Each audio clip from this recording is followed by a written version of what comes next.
The red dirt road stretched endlessly ahead, framed by tall pecan trees swaying beneath a warm Georgia sky. When Malik Carter guided the old Ford pickup to a stop in front of the faded white farmhouse, the world seemed to hold its breath. The engine quieted and the hum of cicadas rose from the woods. The smell of rain lingered in the air, mixed with pine and earth, thick and alive. Amara Cole stepped out of the truck and felt the soft give of the wet clay beneath her sneakers. The countryside air tasted fresh, heavy with sweetness, and carried a promise she could almost touch. For years she had lived surrounded by concrete and car horns, but here there were no sirens or lights, only open fields and wind. Malik came around the front of the truck and stood beside her.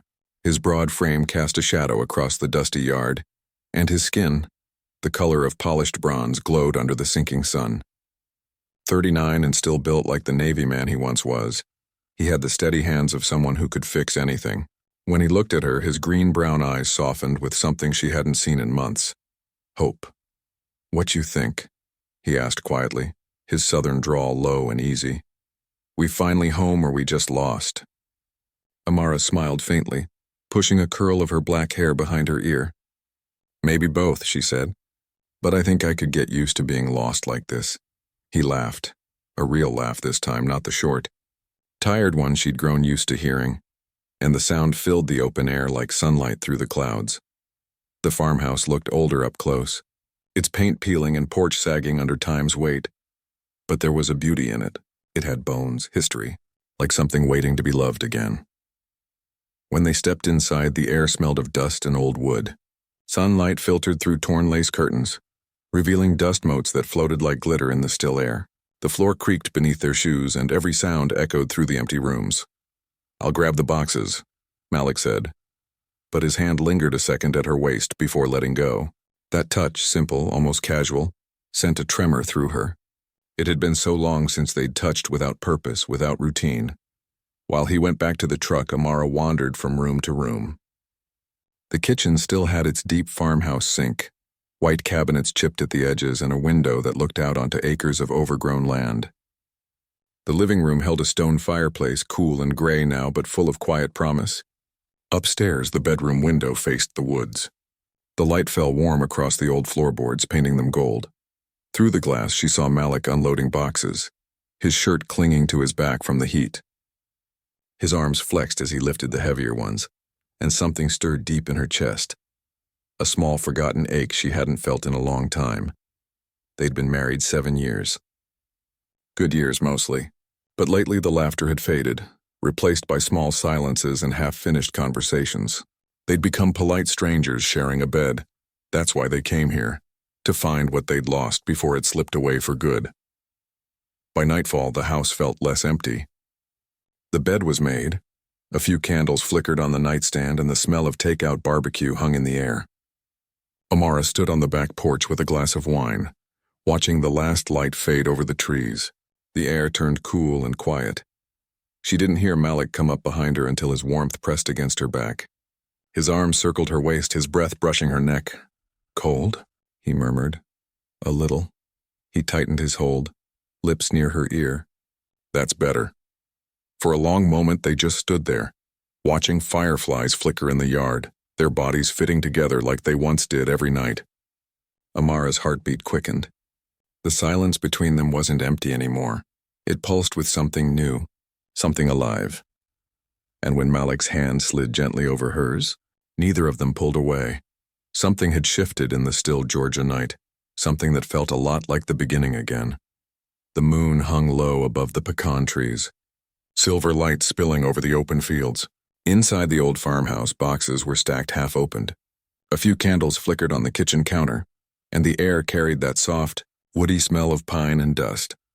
Amara stood on the back porch, her bare feet brushing against the old boards, a half-empty wine glass in her hand. The night was cooler than she expected, the breeze whispering through the tall grass like a secret. She stared out at the stretch of land that now belonged to them, quiet, endless, and full of unanswered questions. She didn't hear Malik until the boards creaked behind her. Then came the warmth, solid, steady, wrapping around her from behind. His arm slid around her waist, his chest pressing against her back. "Cold?" he murmured, his lips close to her ear. A little. He didn't say another word, just tightened his hold, letting his breath brush the side of her neck. The smell of him, soap, sweat, and the faint trace of sawdust, mixed with the sweet Georgia air until her pulse began to race. Amara set the glass down on the railing, her hands trembling just enough to betray her calm. His fingers spread over her stomach, warm and deliberate through the thin fabric of her shirt. Neither of them moved for a long while. The world seemed to shrink until there was only his body against hers, his breath at her neck, and the hum of crickets rising from the woods. "I've been thinking about you all day," Malik said quietly, his voice rough from the long drive and something deeper. Her breath caught. "That's so?" "Yeah." His lips brushed her ear, barely there. "Can't get you out my mind." Amara turned slowly in his arms until her eyes met his. The candlelight from inside caught in them, a deep green-brown with flecks of gold that glowed like embers. There was no pretense in that look, no small talk, just hunger and ache and something older than either of them could name. "Malik." Her voice faltered somewhere between a whisper and a prayer. He lifted a hand to her face, his thumb tracing the line of her cheekbone. "I know we came here to start over," he said softly. "But maybe we needed to lose everything else first, just to remember who we were." She felt the words more than heard them. "Remember what?" "This," he whispered. His forehead brushed hers. "Us." The distance between them disappeared. Their lips met, tentative at first, then deep and desperate. The kiss wasn't careful. It was the kind that carried months of silence, arguments never spoken, nights spent back-to-back pretending to sleep. His hands moved to her waist, pulling her closer until she could feel every heartbeat pounding through him. Her fingers slid into his hair, tugging gently, and he groaned low in his throat. That sound she'd missed without realizing how much. When they finally broke apart, both were breathless, foreheads pressed together, the air trembling between them. "I want you," she said, the words escaping before she could think to stop them. "God, Malik, I want you so bad it scares me." He tilted her chin up, forcing her eyes to meet his. "Then be scared," he murmured. "But don't run." She didn't. She pressed forward instead, her hips brushing his, her breath catching again when his hands found the small of her back. The air around them thickened, heavy with heat, with everything they hadn't said for years. "We got time," he said, his voice uneven now, all the time in the world. But both of them knew he was lying. Time had been kind enough to give them this night, and neither wanted to waste a second of it. Still, Malik didn't rush. He just held her there in the soft dark, their bodies swaying gently to a rhythm older than music. Fireflies floated across the yard like sparks from an unseen flame. Amara closed her eyes and rested her head against his chest. For the first time in years, she could hear his heartbeat clearly. Wild, alive, unguarded. When she finally whispered, her voice trembled, half laughter, half wonder. "Feels like we came home." He kissed her hair and whispered back, "We did." And as the night deepened and the last light faded from the Georgia sky, the world seemed to hush around them, holding its breath for what was coming next. Something had awakened again between them. Something that wasn't just love. It was fire.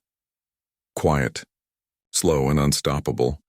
The next morning rose slow and golden, the sunlight pouring through thin curtains like honey. The air smelled faintly of coffee and rain. Somewhere in the house, the old floorboards creaked, that familiar sound of Malik moving about.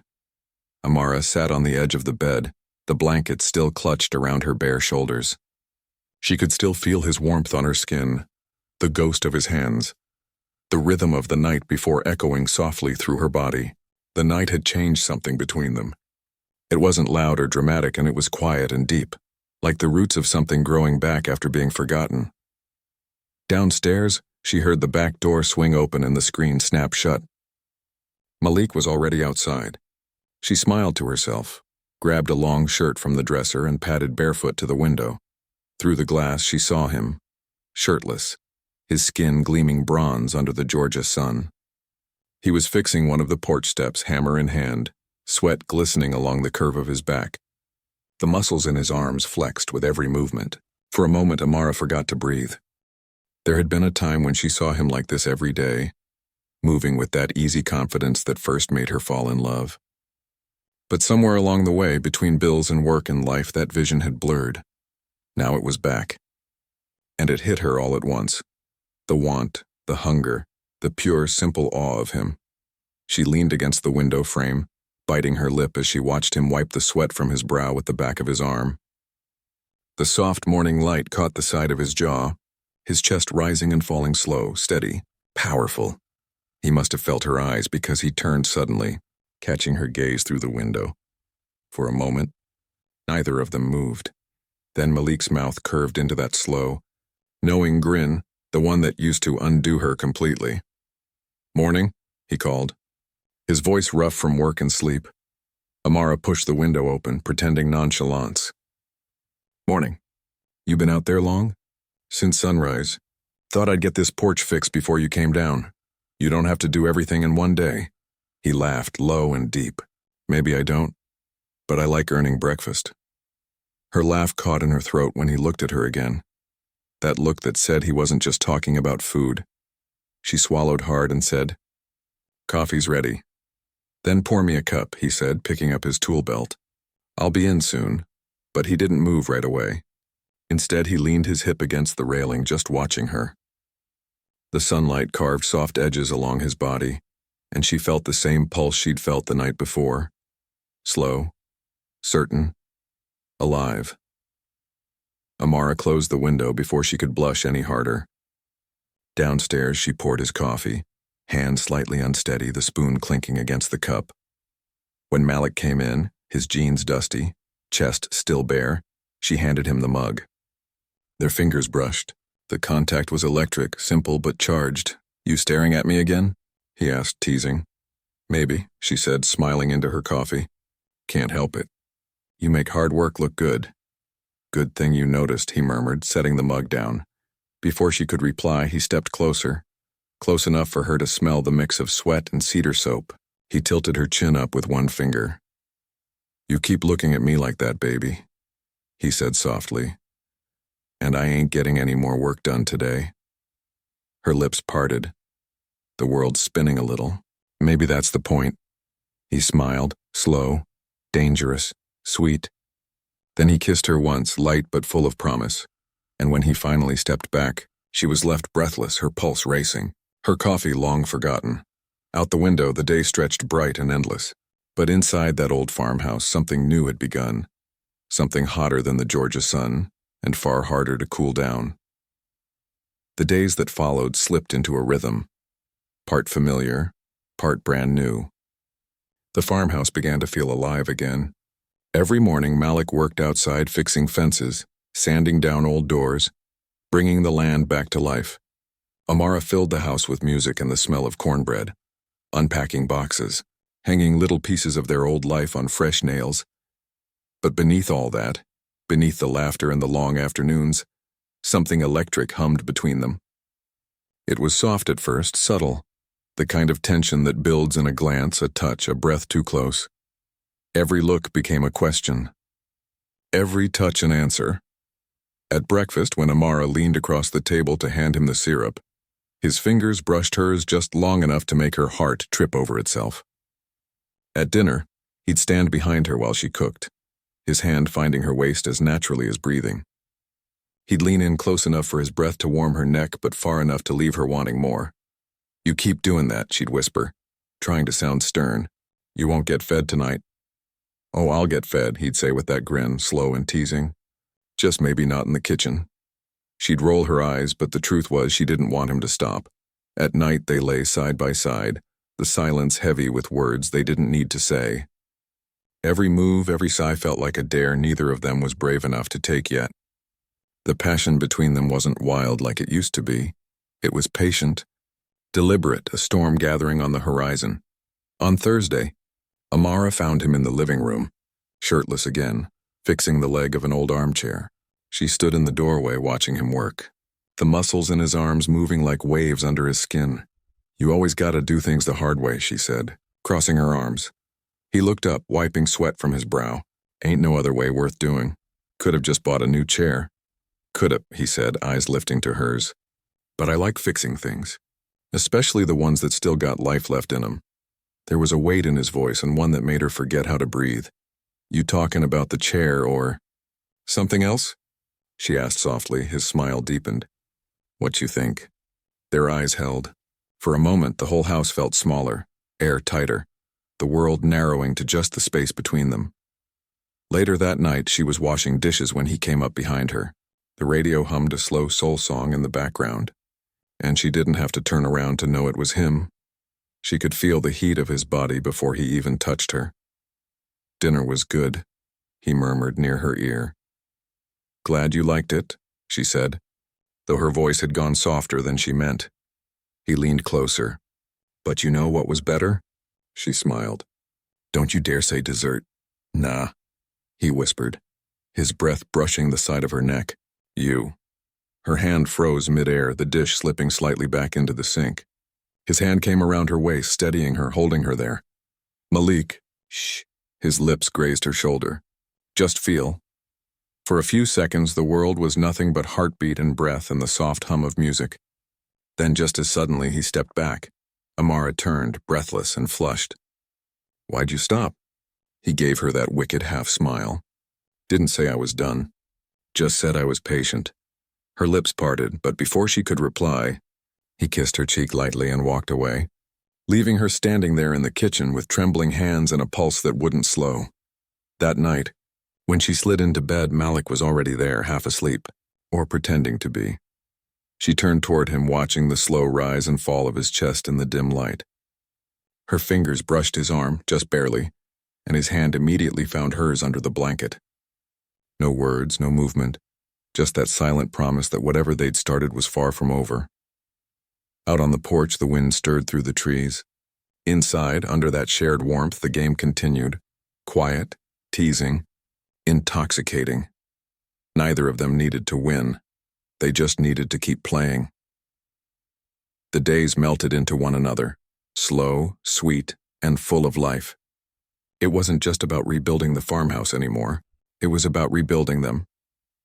Every morning, Malik and Amara woke up wrapped in each other's warmth before sunlight had fully spilled across the fields. By day, they worked side by side. He sanding old barn doors, she painting the walls, measuring fabric for curtains, keeping notes for their dream project. By night, they let the walls echo with laughter and love. It was more than desire now. It was devotion, the kind that lived in the smallest things. The brush of his hand as he passed her a tool. The way she tied her hair with a pencil behind her ear. The look they exchanged when a simple task turned into something more. Their nights had become celebrations. When Malik got the call that their small loan had been approved for the cafe renovation, he lifted Amara off her feet in pure joy. She laughed against his shoulder. And the next thing she knew, he had her pressed against the cool refrigerator door, kissing her like he hadn't in years. Their laughter turned into breathless whispers, their joy into something wild and urgent. The next morning, sunlight streamed through the kitchen window as she stepped into the shower. She thought she was alone until the curtain pulled back and he joined her, steam rising around them like a veil. His hand slid down her back, warm and sure as water cascaded over their skin. They almost flooded the bathroom, but neither cared. Their passion had found rhythm. Not the rushed kind, but the deep, lingering kind that fed on connection. The desire between them hadn't burned out. It had grown hotter, steadier, fed by everything they were rebuilding together. They were no longer just husband and wife. They were partners, lovers, and best friends bound by something that no longer needed words. One Sunday afternoon, after hours spent tangled in bedsheets, they lay quiet in the fading winter light. Amara traced soft circles on Malik's chest, her voice a murmur. You know what I realized? He hummed in reply, eyes half closed. That real love ain't about big gestures or fairy tales. It's about this, right here. Her fingers continued to draw invisible shapes over his skin. The quiet after the storm. When everything's soft and still and it feels like peace. Malik smiled, brushing a thumb over her jaw. It's about choosing, baby. Every day, choosing to love you. To want you. To keep showing up. Her eyes lifted to his. And you keep choosing me? Every day for the rest of my life, he said, kissing her slow and deep. Even when we're old and gray, I'll still be chasing you around this house. She laughed softly, tears glistening in her eyes. It'll never get old. It won't, he said, resting his forehead against hers. Because we won't let it. We'll keep finding new ways to love and new ways to live, always together. They stayed like that, tangled in warmth and silence until the sun dipped low behind the pecan trees. Then Malik whispered, "Come with me." He led her out to the porch, the same spot where it all began months ago. The air was cool now, the fields quiet beneath the winter sky. He sat down on the old rocking chair and pulled her onto his lap, wrapping them both in a thick quilt. "Remember our first night here?" he asked softly, his lips brushing her ear. "How could I forget?" she said, curling closer. "You touched me like the world had stopped," he smiled. "That was the night I knew. We needed this. Not just the move but the stillness. The chance to remember who we were." Amara nodded slowly. "It wasn't the place that changed us. It was the choice. Choosing to see each other again. To stop surviving and start loving." He kissed her temple, his hand sliding beneath the blanket to find her skin. "We're not just love, Amara, we're fire. We're the reason the nights feel warm even when it's cold outside." And in that quiet Georgia evening, the porch creaking softly beneath them, they held each other until the stars came out. Two souls rediscovering what it meant to truly burn together. The night outside was cold, the kind that wrapped the world in quiet silver. Inside the farmhouse, the fire cracked and popped, throwing orange light across the walls. Amara poured 2 glasses of wine and sank down onto the thick rug in front of the hearth. Malik sat behind her, his long legs stretched out, her back resting between them. His fingers played absently with a strand of her hair, twisting it around his finger before letting it fall. "Feels good to just sit," she murmured. "Mm-hmm," he said softly, his voice deep and smooth. No noise, no rush, just us. They stayed that way for a while, silent, watching the firelight dance. The shadows painted them gold and amber. Every flicker seemed to breathe warmth into the space between them.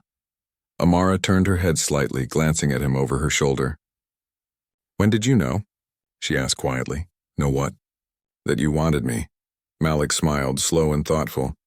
"You remember that day your car broke down outside that little diner off Route 85? She laughed softly.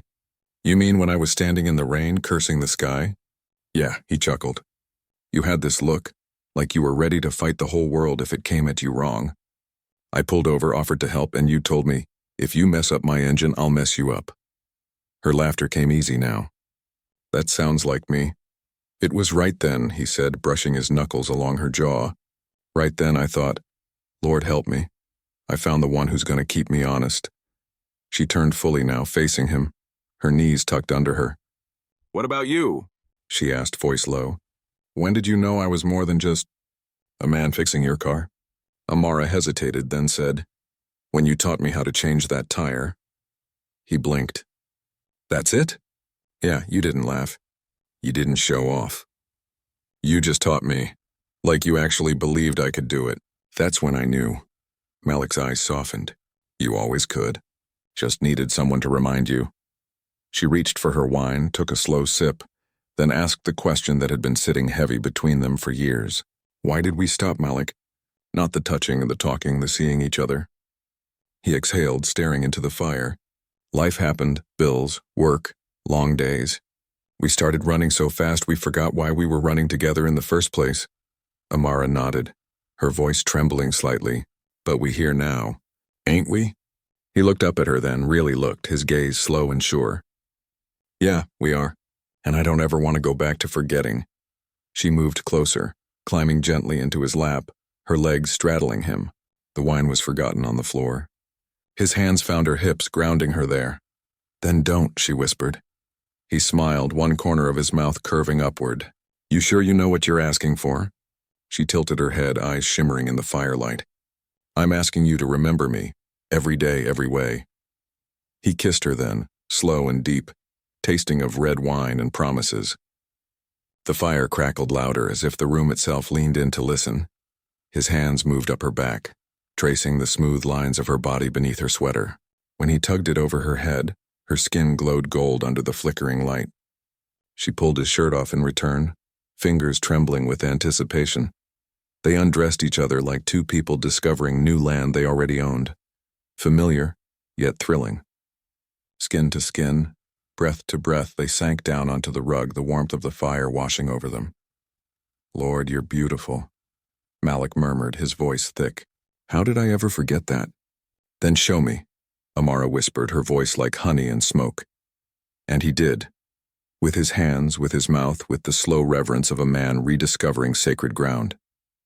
The firelight turned them into shadows and gold, bodies moving in perfect rhythm, heat and love tangled into one. When it was over, they lay beneath a blanket, her head on his chest, his hand tracing lazy circles on her back. The silence was deep and sweet. You know what I learned tonight? Malik said softly. What? That happiness ain't some destination you find on a map. It's this. Right here, you and me, unhurried, unafraid. She smiled against his skin. Since when you get all wise like that? Since I stopped running, he said, kissing her forehead. And started living. Outside, the wind moved through the pecan trees, soft and slow. Inside, the fire burned low, but between them, the warmth stayed. That night, they didn't sleep for hours. They talked, laughed, loved, and talked again, until the fire faded to embers and morning found them still wrapped in each other. For the first time in a long time, they didn't dream. They didn't need to. They were already living the dream. The air that afternoon was thick with warmth. Golden dust floating in the sunbeams cutting through the cracks of the old barn. The place smelled of hay, wood, and faint traces of oil from Malik's tools. Amara stood near the open doorway, her breath catching as she watched him move in the soft light. His skin glowing, his presence commanding even when he said nothing at all. Malik, she whispered, her voice soft but heavy with something unspoken. He turned, that teasing smile curving his lips. You trust me? Always, she said, though her voice trembled a little.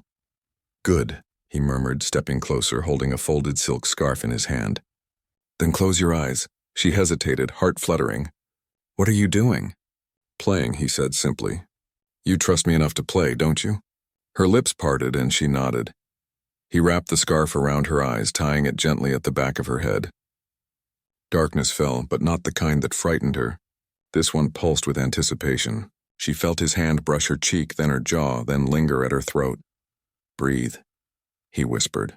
Just feel, and she did. His touch was slow, deliberate. His fingers slid down her arms, tracing the shape of her curves as though relearning her. His breath moved from her neck to her collarbone to the hollow just above her heart. Every inch of her skin seemed to listen to him, every nerve alive with waiting. When he unbuttoned her jeans, pulling them down inch by inch, she didn't stop him. The barn was quiet except for the sound of their breathing and the distant hum of cicadas. She stood before him in her lace lingerie, trembling but smiling. Malik, if somebody comes... He chuckled against her stomach, his lips grazing her skin. Ain't nobody coming but me, baby. Just you and me, like it's supposed to be. Her laugh turned into a moan when his hands moved up her thighs, fingers tracing paths that made her knees weak. He knew her body, every rhythm, every response, but today it felt new again. Familiar and dangerous all at once. When his fingers finally slipped beneath the lace, finding the heat of her, she gasped, clutching his shoulders. Not yet, he whispered, pulling back just enough to make her ache. I want to make you wait. I want to make you feel everything. He played with her, slow, patient, relentless, until time didn't exist. There was only his voice, his hands, and the heartbeat pounding in her ears. When she thought she couldn't take another second, he lifted her easily, carrying her across the barn. The scent of hay rose around them as he laid her down on a blanket he'd spread over a pile of straw. Her fingers reached out blindly until they found his face. You still trust me? He asked, voice low and rough. Always, she breathed. He entered her slow, deep, and Amara's world exploded into soundless color. The blindfold made every touch sharper, every kiss louder, every breath electric. The sunlight from the high barn window painted his back gold as he moved. The rhythm steady and sure, the love in it undeniable. When it was over, and he finally untied the scarf, her eyes blinked open slowly, meeting his. His gaze was full of fire and tenderness. You crazy, she whispered, her smile trembling. He laughed softly, brushing his thumb along her cheek. For you? Always have been. She reached up and kissed him, slow and deep. You know, next time it's my turn to play. The grin he gave her was pure anticipation. Can't wait for that. He didn't have to wait long. 3 days later, Malik woke to find the bed empty, the house silent. He called her name, no answer. Then he heard something faint. soft music coming from the barn. Curious, he crossed the frosty yard. When he pushed open the barn doors, he froze. The space had been transformed. Candles flickering along the beams, the floor swept clean, the hay arranged beneath white sheets.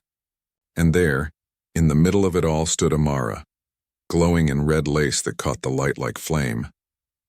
"Morning," she said, her voice low, teasing. "Remember how you said you liked to play?" Malik's grin spread slow and hungry. "Oh, I remember." "Good," she said, stepping toward him with a sway in her hips. "'Cause it's my turn now." And with that, the game began again, this time with her in control, and him more than willing to surrender. The barn smelled of honey and cedar smoke, the air thick with candlelight and the hum of slow jazz playing from an old speaker in the corner. Malik stood barefoot on the wooden floor, the same place where days ago he'd blindfolded Amara. Now, she stood before him, the red lace hugging her curves like a second skin, the fire in her eyes soft but commanding. "Amara," he started, his voice low, uncertain for the first time in a long while. "Shh," she whispered, pressing a finger to his lips. "You had your turn." He swallowed hard, his chest rising and falling. She walked around him in a slow circle, her fingertips grazing his shoulders, his back, tracing the muscles she knew by heart. "Do you trust me?" she asked. He smiled faintly, echoing her own words from days earlier. "Always." "Good," she murmured, reaching for the same silk scarf he'd used on her. "Then close your eyes." Malik obeyed. She tied the blindfold gently, her hands trembling slightly but her voice steady. Then she leaned close to his ear and whispered, "Now you feel, not lead." She pushed him lightly until he sat on the old wooden chair she had placed in the middle of the barn. His breath hitched when she took his wrists and bound them loosely with the scarf, not tight, just enough to remind him who was in control. Amara stepped back and let the sight of him sink in. Her husband, strong and still, waiting for her touch. For once he wasn't commanding, fixing, leading. He was hers to guide. Music drifted through the air, slow, soulful, the kind of song that wrapped around the heart. Amara began to move. Not a practiced dance, just a natural rhythm that came from deep inside her.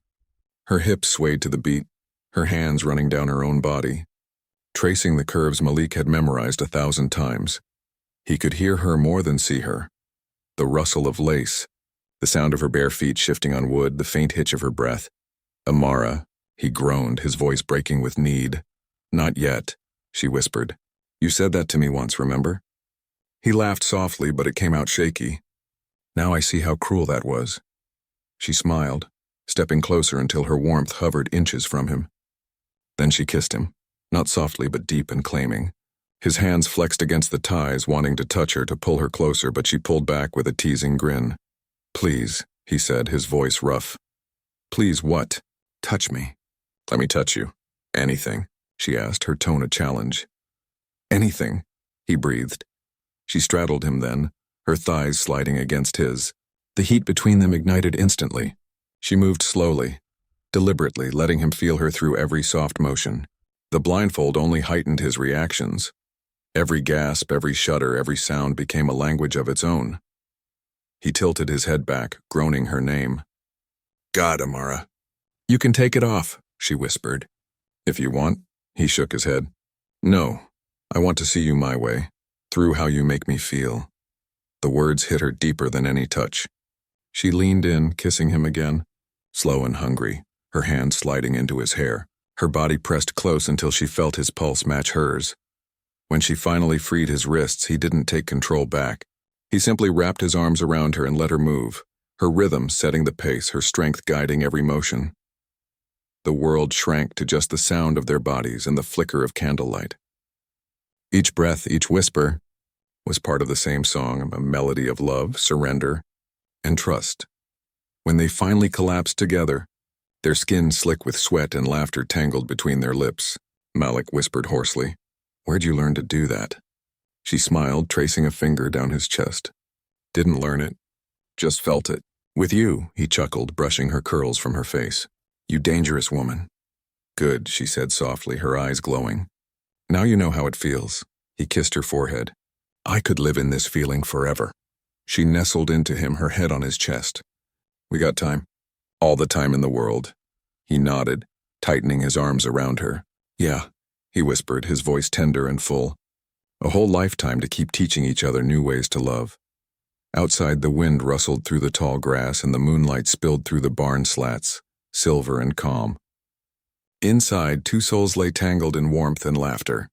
No longer teacher and student. No longer man and woman defined by roles, but equals. Bound by something deeper. The power of surrender and the freedom of trust. The winter morning broke soft and golden, sunlight sliding gently through the cracked shutters of the old farmhouse. Outside, the air was crisp, the fields covered in a faint mist that shimmered under the early light. Inside, Malik and Amara lay tangled in warm sheets, the remnants of their love still alive in the air, heavy, quiet, infinite. Neither spoke for a long time. There was no need to. His fingers traced lazy shapes on her back while her head rested over his heartbeat. Every rise and fall of his chest felt like the steady rhythm of peace, the kind she hadn't known in years. When she finally lifted her eyes to his, her voice came in a whisper. "You feel it too, don't you?" He smiled. "Yeah, like something broke open inside me. But in a good way. Like I finally let myself love you without fear." Amara's throat tightened. "You ain't ever gotta be scared of that. Not with me." He brushed away a tear that had gathered at the corner of her eye and kissed her gently. "I love you, Amara," he said, the words slow and certain. "Not just the way a man loves a woman, but the way a soul recognizes its home." She smiled against his lips. "Then don't ever stop finding your way back home." "I won't," he said, his voice rough with emotion. "I promise." They made love again. Not fast, not wild, but deep and deliberate, like a prayer whispered between breaths. Every movement spoke of trust, forgiveness, and devotion. It wasn't about need anymore. It was communion. Two souls meeting where the physical and spiritual touched. When it was over, Amara cried, not from sadness, but from something purer, something that overflowed. Malik kissed every tear, whispering, "Shh, you don't have to say nothing. I know." And she knew he did. They stayed there for a long while, wrapped in silence that wasn't empty but whole, filled with everything they'd once lost and found again. The fire from last night had burned low, but the warmth between them only grew stronger. After some time, Amara murmured, "You know what's different now?" He looked at her, curious. "Before, we used to make love just because it was expected, something couples did. But now we do it because it's the only way to speak without words. Because through this we tell each other everything we were too scared to say out loud." Malik nodded, his hand still tracing her spine. "And I'm gonna keep telling you, every way I can, for the rest of my life. Not just my body, but everything I got. My heart, my soul, everything." She smiled through her tears. "Then never stop. Promise me that no matter what happens, we never forget this, what it feels like right now." He tilted her chin up, their eyes locking. "That's a promise, baby, forever." The morning light wrapped around them, turning their brown skin to bronze and gold. They sealed their promise with a kiss. Soft, lingering, sacred. Later, wrapped in blankets, they watched snow begin to fall outside the window. The land that once felt so empty now shimmered with life. Malik brushed his thumb across her cheek. "You realize what we've built?" Amara nodded, her voice trembling. "Yeah, a love that don't depend on time. A love that keeps choosing itself." He smiled, pulling her closer. "Then that's what we'll keep doing, choosing each other. Every damn day." Outside, the cold wind swept across the fields. But inside that little farmhouse, two hearts beat as one, steady, warm, and unbreakable. They didn't talk about tomorrow. They didn't need to. Tomorrow would take care of itself as long as they kept choosing this. Love that stayed, love that grew, love that endured. Because what they'd found wasn't a fairy tale. It was real and it was forever.